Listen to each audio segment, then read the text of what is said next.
the most in 2023, what to expect from the offense and defensive coordinator. We're going to talk about that and more. Cdubb, Bobby, Haize, we in the building today. We're going to get into it. First, we got to play that intro, though. Now tuned in to Chicago Bears Central, your number one place for all Chicago Bears news and content. Fellas, we in the building, man. We had a fairly quiet part of the Bears offseason, which I'm not mad with because that first week Ryan Poles had us working. All the damn 10 p.m. drops. Like, I don't know why you waiting to drop information last minute. That's how secretive that motherfucker is. He like, we can't even announce our signings until late today. Like, it's for real. He went to kick it with his wife, talked something with the kids, and was like, I guess Bears Nation can find out now what I did earlier. Yeah, let's go ahead. Yeah, let's go ahead and release it. But I want to talk about it today, man. The Bears that are still here, right? And so what Bears I know we have the draft coming up, but what Bears do you guys want to see step it up, their game up the most in 2023? Who wants to take this one away first? I'll go, and I have a very specific target that I think that everybody is just looking past, and everybody think he's just automatically a great player. Jalen Johnson. You motherfucker. Jalen Johnson. Hey, man, I've been saying this since last season while we was doing the games. Jalen Johnson had a subpar year yesterday, and then I think that went on the wayside with Bears Nation. He was getting beat a lot by inferior receivers. It looked like he was out of shape. He was definitely getting beat a lot. So Jalen Johnson will be my number one player to improve his game. And he needs to step up to the plate because a lot of people saying he a shutdown corner, and I don't see it. Also, I just want to add in, I've just asked for one of these young guys to come in and really take the reins. They got a chance to come in here, rate, and make high contributions to this NFL team. Travis Gibson and Dominique Robinson. We talked a lot about them last season.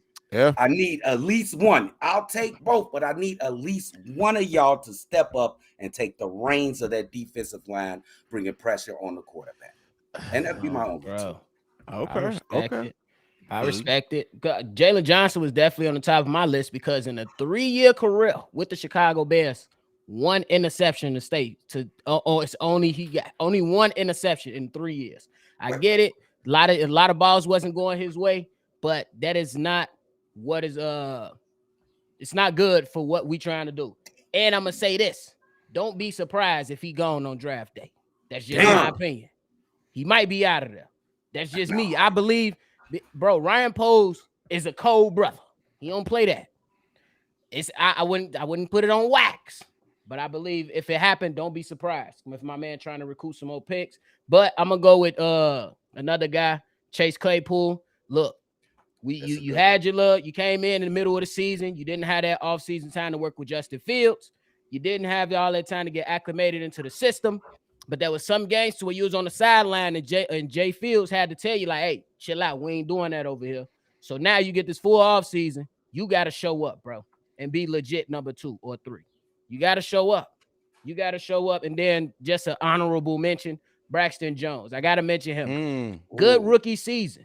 But I feel that this season he needs to solidify his spot. There should be no conversations on who the next left tackle should be if Braxton Jones solidify his spot this season. I like that. I like all those picks. That all solid. You guys all hit the nail on the head. I'm gonna go one that I think we all know, but I'm gonna start off with Khalil Herbert. Khalil Herbert has to step it up. Like, you are now going to probably be our RB1. If Donta Foreman comes in on a 1-year contract and is the one before you, we got some problems. He has to step it up this year. Khalil Herbert, and that's not to say that he had a bad year, but it's going to now you are now looked at. You don't have the David Montgomery safety blanket. Everybody's looking at you and what you're going to do. Your inexperience in pass blocking is going to be exposed. We're going to be looking at your growth there. We're going to be looking at now how do you do when you don't have David Montgomery to bruise up that defensive line.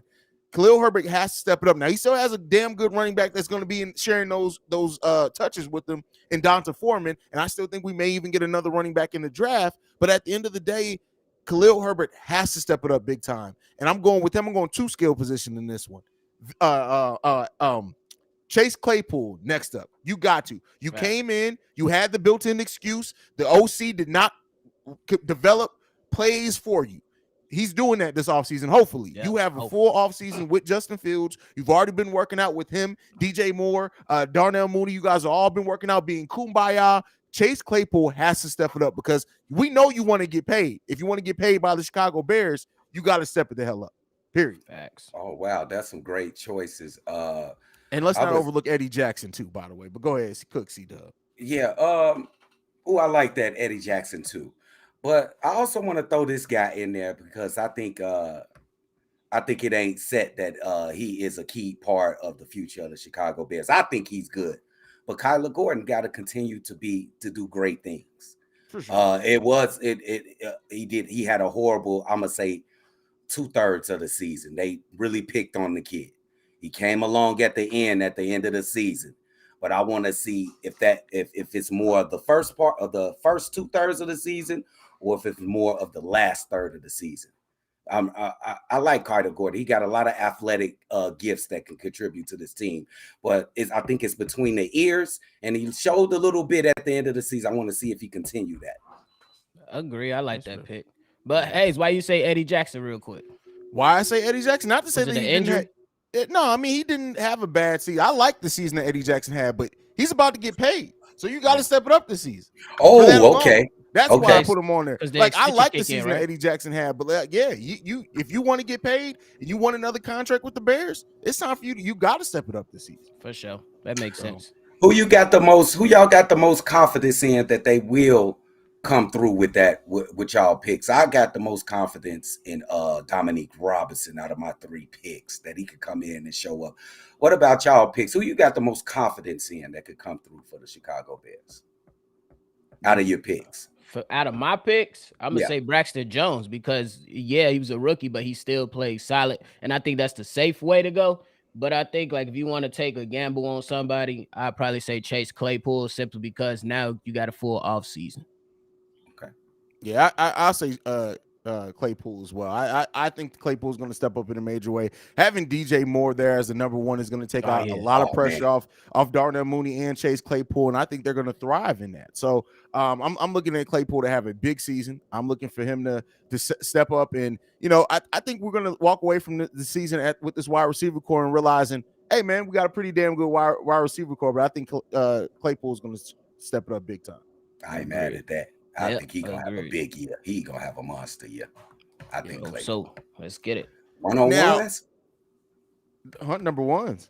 I mean, he get one-on-ones all game. Oh, yeah. I mean, there's going to be a lot of one. If all 3 of our wide receivers, the top 3, step up in the way that we think they can, they're going to get a lot of weight. It's going to be a lot of mismatches potentially there for the Bears, bro. Yeah, because a lot of people missing that. A lot of people is underrated that Robert Tanya signing. Oh, yeah. He can ball. Yeah, and that's his 2 tight end set now that you can run. Yeah. Yeah, throw that on top of everything. Like, it's about to be a nice season. We still got to improve that offensive line, but you got to say that with everything. Next up, though, so we talk a lot about players, right? But how do you think the offensive coordinator and defensive coordinators need to step up next season? We have first-year coordinators on both sides of the ball. There were some flashes of solidness, more so on the offensive side. There's some on the defensive side, too, if I'm being fair. But how do you think they need to step up next season? Oh, wait. Go ahead, nephew. I was going to say offensive. Luke Getsy, first thing first. Man, always came out with a beautiful first drive, put points on the board. But we need more complete games. We need him calling more complete games to where it's not like a third and 10 and you running a draw or something like that. Do what you did in that New England game after that extended. They had like I think a 10-day break before they played New England on Monday night. And that was a great, the game was called great.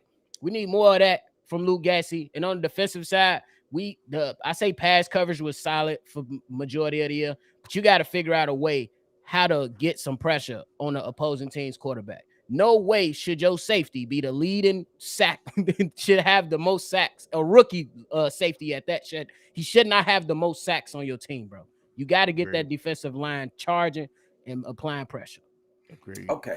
I want to start off with this defensive coordinator, Alan Williams. I want to give him a fair shot. Like the talent, he was devoid of talent last year. Let's just be honest.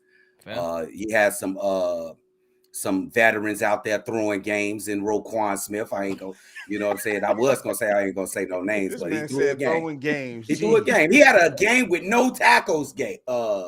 Haize. That's crazy. He's a tackling machine. He threw it.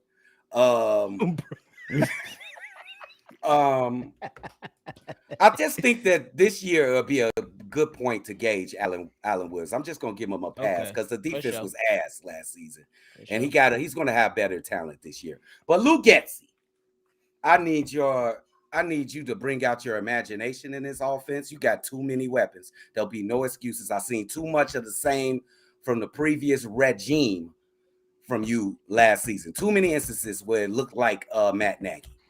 I need you to use your imagination. You got the weapons, you got the quarterback, you got the wide receivers, tight ends, and running backs. Ain't no excuses for this guy, man.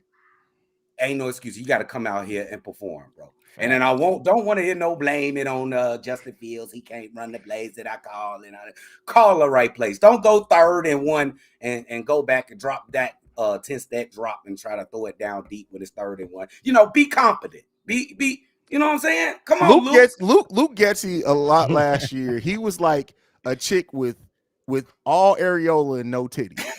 Like you gotta have balance, right? He ignorant. Ain't nobody expect that. What the hell? He came from right field, left field with that shit, bro. Haize got the O'Shea Ohtani news. It came from right field, bro. What the fuck? The areola the nipple to areola to titty ratio is important, bro. Like, and so we got a lot of we got some flashes of it. I need better balance, bro. I need better balance. Oh, bro. Hell no, man. That's this funny. Dude Haize, bro. I swear to God. My boy crying. It all came from the left field with that shit. I had no idea where he's going. You ever say some shit that she'd be like, "What the fuck is wrong with me?" That was because I don't know where that came from, bro. Oh man. Oh, but no, I need Lou Getsy. We need to have a better balance. You mentioned it and you said it right. Like so many first drives that it was like, damn, Luke. And then even sometimes coming out of halftime, it'd be like, damn, all right, bro. Like, but then we'd go back to the ass Matt Nagy offense, and we need to get that together. So I definitely need to see the step up. But like, I think with the improvement in the linebackers, we already know that we had a pretty damn good secondary last season. So adding that to the linebackers, and we're gonna have linebackers that are pretty good in coverage as well. We need to work on that defensive line. Once we get to that work on that defensive line, Allen Williams has no excuse, bro. He's still laughing his ass. He can't help himself right now. I'm with you though, man. They got real get talk, that bro. together, I'm like, I have no idea what's wrong with me. I'm sorry, y'all, bro. I have no idea. Why'd you go with that bar? Like that was it's a bar, but I don't know why he pulled it out. Bro, it makes sense. Oh, bro, you need balance. Hey, bro. For real. Hey, you're right with that balance, though, man. Allen Williams, man, though, I would have got to give him kudos for this, for development with the young players last season. Could we give him a little kudos for that? Fair, yeah. A lot of young pieces had a tough time early in the season, and they look pretty good at coming to the end of the season. So I'm gonna give him credit for that. That's fair. But Luke, dude, come on, dude, because I don't even feel, I don't want to say nothing bad about you because I want to give you your fair shake, but you look too familiar for me. I seen you somewhere. You seen him in green, in Green, baby. and Doogie Green, and coming over here trying to sabotage my team, bro. That's funny, bro. That's hilarious, man. But yeah, all right, moving on from that with the offensive D. That's funny. Look at Haize. Hey, listen, come on, that's what. Listen, I keep you guys on your feet, man. You know what I'm, bro. Like, I'm keeping y'all sharp. That's all it is. I'm trying to make sure the team's sharp, bro. That's it, bro. Can't argue with that. So Braxton Jones is talking, and he says that Olin Kreutz has actually already helped him improve a lot of his weaknesses from last season. So, Mike, bro, Steve-O ain't on here. We're just almost some Haize and Steve-O. Where you see Steve-O at, Mike? We all don't look alike, bro. Come on, bro. Watch as you. Nah, Steve got a bald head now. Mike's my guy, man. But what do you guys think about Braxton Jones already putting into work with Olin Krutz this offseason, man? Oh man, I seen a lot of the vids of Olin Krutz standing in the back of the scene like Mr. Miyagi, and I seen Braxton Jones doing a lot of sumo, a lot of analytical work. I'm gonna call it analytical work. The little things about playing on the offensive line. I was very intrigued. He looked pretty good too. He looked like he could go in the UFC and do something good. This is very good because Olin Krutz is a Pro Bowl center for a long time, so he definitely can pass out some tips and tricks for my man Braxton Jones. I'm intrigued. He wants to be better at his craft, and you can always give him salutes for that. So if we hear about Braxton Jones putting somebody in the locker room through the season. Hey, I want to see it. I'll be happy if I heard that, man. And don't forget, dude had a full suit on. Don't ever forget that. That's wild, bro. Oh, bro. That's But wild. I think the Braxton Jones working out is pretty damn good, and that's kind of why I came with the he got a solidified spot. You got and kudos to him. You know what I'm saying? On CHGO, he did the little interview, and he was basically saying like, "Hey, he'll move to right tackle if they ask him to, but solidify your spot. Be the left tackle. That's where the money at, big bro. Get your money. Don't worry about it. No, we don't want to move to right tackle. Stay left tackle, but it's good in the meantime. You working on your craft. You want to get better, and it's good that he. Let's keep in mind he did have Tyree Carter with him too. So that's good. Could be another, a depth piece added to the lineman core. So that's good. When it comes to J. Tyree Carter and Larry Borum, how you guys feeling about them? I think Borum was okay. I'd still keep him around for a depth piece. J. Tyree Carter, I really don't recall seeing him much. But if he working on his craft, you know what I'm saying? Because I believe linemen, you can help them develop, especially if you do it the right way. You can help just about anybody develop. I want to see him, keep him around. Okay, we didn't see a lot of Carter, but Borum, I definitely think he could be a depth piece to this team. Absolutely. But we still got to get better at that position for sure.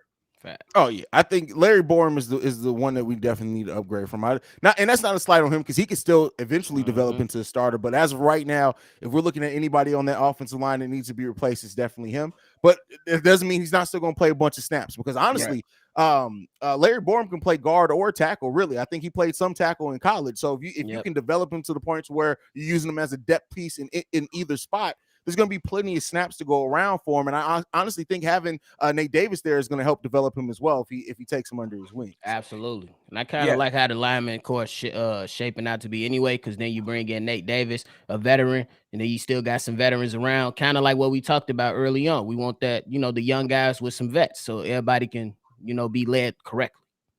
And I wanted to say something about Braxton Jones. I know we got some draft videos coming up this week, but I just think that Braxton Jones he's going to right tackle. That's what I think. I think Paris Johnson is the guy. He's getting the left tackle, and I think he's going to right tackle. I mean, listen, if that ends up being the case, I'm not mad at it either way because I'm looking at it like they both can play either tackle position. Right. And at the end of the day, at that point, we got two studs at the tackle. I'm not mad at that either. Yeah, for sure. Yeah, I wouldn't be mad at it. I wouldn't be mad at it. Keep it a buck. Yeah. So, I mean, it is what it is. We got our work cut out for us. And me and you, we got our work cut out for us too, because we got to go over to a Bulls game. Oh, bro. Thank you guys so much, man, for tuning in for us today on Chicago Bears Central, man. We out here killing it. You guys know how we trying to do it in this bit. So we appreciate you guys, man. We're going to go ahead and get ready to head out. Bobby, go ahead and send us out, brother. All right, man. Y'all already know. Y'all want more from me and Unc, hit us up on Shy Bulls Podcast. And we're going to be live calling in a second. So if you want more, tune in. And then go ahead and hit the main man up, Haize, at CEO Haize on all social media platforms. And once again, y'all enjoy y'all Sunday. And thank y'all for tuning in. Absolutely. You can follow us collectively at Shy Bears Central. You can send us any feedback, questions, comments, concerns, ChicagoBearsCentral@gmail.com. And lastly, you want to leave a text message and our voicemail, 773-242-9336. We out this mug. Peace, y'all. And that ratio is important. Ariel. Bro, balance is important.